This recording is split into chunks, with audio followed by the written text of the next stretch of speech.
Message de l'honorable Aboubacar Siddiq Fomba sur les actualités du Mali depuis Lesotho. Chers compatriotes, par la présente, je me prends la liberté d'effectuer mon appréhension et mon appréciation des développements politiques et géopolitiques de notre pays depuis son retrait sans délai de la CEDEAO. C'est bien entendu un honneur pour moi de partager avec vous les récents événements qui ont façonné notre pays et notre place en Afrique et dans le monde.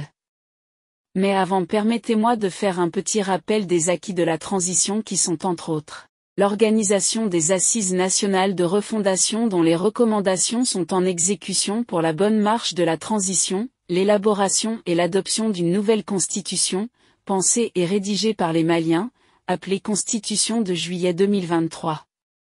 Cette constitution souverainiste a permis l'officialisation des langues nationales, la valorisation des autorités traditionnelles et coutumières, la prise en compte de notre histoire millénaire, l'abolition de l'esclavage, l'instauration de la souveraineté à travers les principes clairs et la mise des dispositifs contre la partition de notre chère patrie, l'adoption d'une nouvelle loi électorale créant l'autorité indépendante de la gestion des élections appelée AIGE dotée d'un budget de plus 5 milliards pour l'année 2024. La dotation de notre pays d'une carte administrative à travers un découpage administratif qui a bénéficié la participation de tous les acteurs impliqués.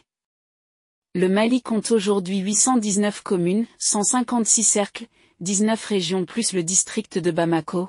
L'organisation de la 5e édition du recensement général en 2022 qui donc comme nombre d'habitants, 22 385 485. L'affranchissement de notre pays des accords coloniaux de délégation de la sécurité nationale et de la sauvegarde de l'intégrité territoriale à la France et à l'OTAN par la complicité de la classe politique dirigeante des 30 dernières années dans leurs relations incestueuses, le traité Serval, la force Barkhane et la force Takuba. La délivrance de notre pays de l'image ombrageuse d'un pays condamné à la sous-tutelle de la communauté internationale à travers le retrait de la MINUSMA, donc un retrait légal et intelligent de notre pays du chapitre 7 des Nations Unies, la libération des 2/3 du territoire national occupé depuis plus de 10 ans par des terroristes sponsorisés par la France et ses acolytes. Kidal n'est plus un sanctuaire mais une région du Mali sous la responsabilité d'un gouverneur nommé par le ministre de l'Administration territoriale et de la décentralisation, la mise dans la poubelle de l'accord de partition du Mali appelé Accord pour la paix et la réconciliation issu du processus d'Alger qui a plus de morts qu'une épidémie de maladies, la militarisation de la police et de la protection civile. L'adoption d'un nouveau code minier avec une loi sur son contenu local dont la mise en œuvre permettra de faire briller l'or pour le peuple malien, la création de la SOREM et 2 usines de filature en cours en plus de la réhabilitation de la Comatex, de l'UMPP et du chemin de fer constituent des efforts gigantesques, les réformes douanières, la création de l'OMAP, l'adoption d'une nouvelle loi domaniale et foncière, la récupération de certaines sociétés étatiques en voie de privatisation notamment l'aéroport Modibo Keïta, la CNDT et l'UMPP sans parler des bâtiments publics bradés. Ce bilan est le résultat de la reconstruction de notre armée qui avait été réduite à une armée de répression et hautement politisée pendant les 30 dernières années de démocratie. La montée en puissance de cette armée nous a permis d'engranger ces résultats tangibles et palpables. Tout d'abord, permettez-moi de souligner les progrès significatifs que nous avons réalisés sur le plan politique. Grâce aux efforts concertés de la diplomatie malienne, notre pays retrouve de plus en plus sa place dans le concert des nations. Chers compatriotes. Beaucoup de nos compatriotes ignorent que pendant que notre pays était suspendu des instances de la CEDEAO, celle-ci scellait des engagements internationaux dans lesquels l'avis de notre pays n'a jamais été sollicité, pour des raisons de sanctions, mais qui avaient des impacts directs sur la sécurité nationale de notre pays.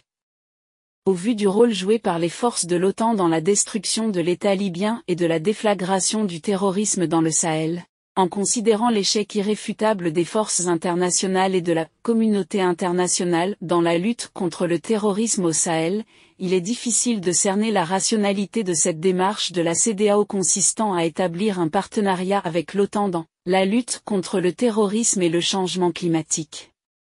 Dieu merci, notre pays tout comme les autres membres de l'AES ne sont plus aujourd'hui concernés par ce genre de partenariat représentant une menace directe pour l'indépendance de notre pays et surtout pour sa sécurité nationale.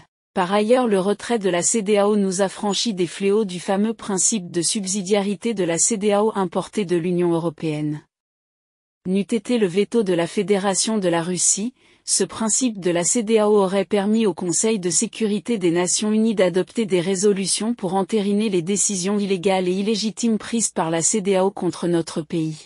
Les conséquences pour notre pays auraient été tragiques et la mise sous tutelle de notre pays aurait été quasi permanente tant que nous ne renonçons pas à notre aspiration pour la souveraineté et à notre droit absolu à l'autodétermination.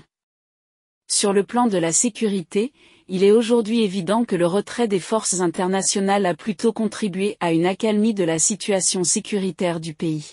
Les forces de défense et de sécurité ont retrouvé leur liberté de mouvement et d'opération dans tout l'espace du territoire national. Nonobstant la propagande des anciens partenaires du Mali et de leurs valets locaux, la situation sécuritaire au Mali s'est nettement améliorée et les efforts pour la défense de l'intégrité territoriale, la sécurisation des populations et des biens, la pacification et la réconciliation du pays continuent. Sur le plan de l'économie, le chantier est encore plus vaste. En 3 décennies, le tissu industriel du pays a été complètement démantelé. De nombreuses initiatives et efforts sont en cours d'évaluation et de réalisation mais le passif est lourd. L'heure n'est plus au blâme mais plutôt à un sursaut national pour le redressement économique du Mali dans l'unique objectif d'atteindre en moins d'une décade l'autonomie stratégique. Cette autonomie stratégique ne sera pas possible sans un changement de paradigme dont le premier pilier est la garantie de la souveraineté énergétique et de la souveraineté alimentaire. Ainsi j'invite les autorités à un changement de paradigme pour le redressement économique à l'instar de ce qui a été fait pour le redressement de l'appareil défensif et sécuritaire du pays. Le chemin actuel pour la relance économique du Mali manque de cohérence et de vision stratégique. Nous devons développer dans les plus brefs délais une vision stratégique pour le redressement économique du pays dans le but d'atteindre l'autonomie stratégique au plus tard en 2035. Sur le plan de la lutte contre la corruption, la tâche est lourde mais pas impossible. Malgré tout l'arsenal juridique de lutte contre la corruption, le fléau demeure. Face à ce constat, il faudra investir du temps et du budget dans la prévention de la corruption. La première démarche cruciale sera la digitalisation de l'administration publique. Notre pays est dans un retard assez inquiétant sur ce plan. La deuxième démarche cruciale sera la démonétisation des services publics qui en elle-même est peut-être une des conséquences de la digitalisation de l'administration. Je pense sincèrement que l'adoption d'un système monétaire à double circuit permettra à l'État de complètement endiguer et verrouiller la corruption financière et le trafic d'influence. J'ai déposé dans ce sens une proposition de loi au CNT depuis 2021. En politique intérieure, beaucoup d'efforts doivent être encore faits. La loi doit être appliquée dans sa rigueur, dans le droit et dans l'équité. La liberté d'opinion et d'expression pour les uns ne peut en aucun cas prévaloir sur le devoir pour tous de défendre le pays. Malheureusement, le comportement de l'État dans l'application de cette disposition demeure assez mystérieux et incompréhensible. En termes de politique intérieure, force est de constater que la masse des contradictions et des incohérences a atteint inexorablement une masse critique. La nouvelle constitution est en passe de devenir malheureusement une constitution nominale en lieu et place d'une constitution normative. Les lois sont adoptées presque de façon hebdomadaire mais elles peinent à être appliquées. La dérégulation non encore résolue du droit d'établissement ouvre le boulevard aux migrants chinois, indiens et autres d'éjecter petit à petit les commerçants autochtones du commerce de gros et de détail au Mali. Il en est de même pour l'exploitation minière non industrielle accompagnée de la destruction durable des écosystèmes dont les conséquences environnementales et socio-économiques constituent une tragédie. À mon avis, une réforme du droit d'établissement est devenue une urgence afin de protéger les commerçants maliens et de l'AES contre l'intrusion des étrangers dans le commerce de détail et de gros. Le droit d'établissement ne devrait être accordé aux étrangers que dans le domaine industriel et manufacturier. Cependant, Nous devons également reconnaître les défis auxquels nous sommes confrontés sur le plan politique. Les tensions et les divergences d'opinion persistent, et il est impératif que nous travaillions ensemble pour surmonter ces obstacles et trouver des solutions qui bénéficient à l'ensemble de notre nation. Cela nécessite un engagement sincère envers le compromis et la coopération, ainsi qu'un respect mutuel pour les opinions et les droits de chacun. Je ne pourrais fermer le chapitre de politique intérieure sans adresser l'injustice sociale dans notre pays. L'injustice sociale est aux antipodes des valeurs de la culture millénaire malienne. Un vrai sursaut national est requis de tous à cet endroit. Sur le plan géopolitique, notre pays continue de maintenir la cruciale et vitale trajectoire souverainiste. Notre avenir en tant qu'acteur indépendant dans le concert des nations y dépend fortement. L'avènement de l'AES et le retrait de la CEDEAO s'inscrivent dans la cohérence de cette trajectoire. Les Maliens conscients des défis et des dangers de notre époque doivent être fiers de l'engagement de notre pays en faveur de l'AES, de la paix, de la stabilité et du développement dans notre voisinage, ainsi que de notre participation active aux efforts régionaux et internationaux visant à promouvoir le souverainisme et la coopération gagnant-gagnant. En même temps, je demeure conscient des défis géopolitiques complexes auxquels notre pays est confronté.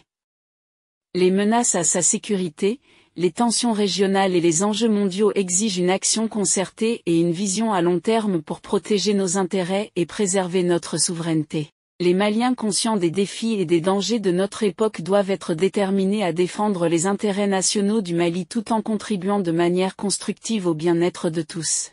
Chers compatriotes, l'heure n'est plus à la guéguerre, ni aux disputes politiques puériles et stériles ni à la compétition des égaux, l'heure est au sursaut national, l'heure est à la cohésion nationale. Nous Maliens avons pendant ces 30 dernières années tout sous-traité et accru de façon tragique notre dépendance de l'étranger à travers l'approvisionnement alimentaire, l'approvisionnement énergétique, l'approvisionnement en médicaments, la sécurité et la défense nationale. En conséquence, nous avons failli perdre notre pays. Aujourd'hui, ici et maintenant se pose la question si nous voulons sérieusement opter pour continuer la sous-traitance de notre pays à d'autres et disparaître un jour ou optons pour le choix de retrousser les manches, mettre nos différends de côté et nous mettre en marche et au travail pour un Mali indépendant, souverain et autonome? Je vous demande tous de méditer à ce choix moral qui déterminera l'issue de l'avenir de notre patrie et des générations futures. Je demande au président de la transition d'inviter les Maliens de la diaspora à apporter leur expertise à la construction de chère patrie. Seuls les efforts concertés des Maliens soucieux et conscients des défis, des opportunités et des menaces de notre époque et de l'environnement régional et mondial, permettront de bâtir et de renforcer de façon souveraine et autonome les institutions démocratiques de notre pays, de consolider l'état de droit et de promouvoir un dialogue ouvert et inclusif entre les différentes parties prenantes de notre société. Ces avancées témoigneront de notre engagement collectif envers la démocratie et la bonne gouvernance, et elles nous encourageront à poursuivre sur cette voie avec détermination et persévérance conformément à nos réalités socio-culturelles. La démocratie importée de la Baule a échoué chez nous. Tirons les expériences en toute franchise et en toute sincérité. J'y invite dans ce sens les politiciens maliens en général et en particulier ceux qui s'attellent à vouloir à tout prix ériger la classe politique en une caste absolue et particulière exclusivement habilitée à diriger et gouverner l'État malien. Je leur rappelle volontiers que seul et seulement le peuple souverain malien est le détenteur du pouvoir, le président de la République étant le garant de ce pouvoir, les ministres, les députés, les maires et l'administration publique demeurent des serviteurs du peuple. Le Mali dans son état actuel n'a pas besoin de combats de positionnement politique ni des discours politiques de manipulation. Nous devons ensemble agir pour achever la décolonisation de notre pays et rebâtir notre chère patrie sur la base de nos valeurs cardinales qui ont tendance à disparaître. En conclusion, je tiens à réaffirmer mon engagement envers la construction d'un avenir meilleur pour notre pays et pour l'Alliance des États du Sahel. Comme de nombreux Maliens, je suis conscient des défis qui nous attendent, mais je suis également convaincu de notre capacité à les surmonter ensemble, en tant que nation unie et déterminée. Je vous invite à continuer à vous engager dans le dialogue constructif et objectif et à contribuer activement à la construction d'une société plus juste, plus pacifique et plus prospère pour tous. J'invite les autorités de l'AES à décréter un état d'urgence et les populations à une mobilisation générale pour déjouer le jeu des Occidentaux voulant déclencher une guerre interafricaine afin de vouloir s'interposer directement comme faiseurs de paix. Je vous adresse les salutations du réseau des parlementaires africains de la santé depuis Lesotho. Je vous remercie. Lesotho le 1er mars 2024. Honorable Aboubacar Siddiq Fomba, président du parti ADEPM, parti souverainiste et panafricaniste et porte-parole du COREMA.